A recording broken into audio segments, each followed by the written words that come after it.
Dragon fruit అనగానే చాలామంది ఏదో ఫ్యాన్సీ ఫ్రూట్ అనుకుంటారు. సో దీని పేరులాగే దీంట్లో ఉన్న న్యూట్రిషన్ కంటెంట్ కూడా అంతే ఫ్యాన్సీ ఉందో లేదో ఇవాళ చూద్దాం. దీంట్లో విటమిన్ సి వచ్చేసి మనకి 3 to 5 grams ఉంటుంది పర్ 100 grams. సో ఇది మన ఇమ్యూనిటీకి హెల్ప్ చేస్తుంది. దీంట్లో మనకి యాంటీ ఆక్సిడెంట్స్ అనేవి మోడరేట్ అమౌంట్లో ఉంటాయి. ఇది మన బాడీలో డ్యామేజ్ని రెడ్యూస్ చేస్తుంది. ఫైబర్ వచ్చేసి 3 to 4 grams ఉంటుంది. దీనివల్ల మనకి డైజెషన్ అనేది స్మూత్గా అవుతుంది. ఇంకా ఓవరాల్ న్యూట్రిషన్ లైక్ కాల్షియం వచ్చేసి మనకి 18 mg దాకా ఉంటుంది. అండ్ ఐరన్ వచ్చేసి మనకు ఒక 0.7 mg దాకా ఉంటుంది. చిన్న అమౌంటే బట్ యూస్ఫుల్.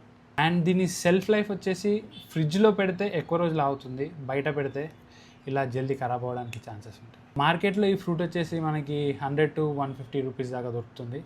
ఒక్క ఫ్రూట్ వచ్చేసి లిటిల్ ఎక్స్పెన్సివ్ అనే చెప్పొచ్చు, బట్ అప్పుడప్పుడు తినడానికి ఫైన్. మనకి దీనికి ఆల్టర్నేటివ్గా ఇటువంటి న్యూట్రిషన్ ఫ్యాక్ట్స్ ఉన్న వేరే ఫ్రూట్స్ కూడా చాలా ఉన్నాయి మనకి అఫోర్డబుల్ ప్రైస్లో. నెక్స్ట్ వీడియోలో అవేం ఫ్రూట్స్ చెప్తాను. అండ్ డ్రాగన్ ఫ్రూట్ గురించి ఇంకా డీటెయిల్ కావాలంటే నా క్యాప్షన్ని చదవండి. I hope this video helps. ఒకవేళ నచ్చితే మీ ఫ్రెండ్స్కి షేర్ చేయండి. Thank you.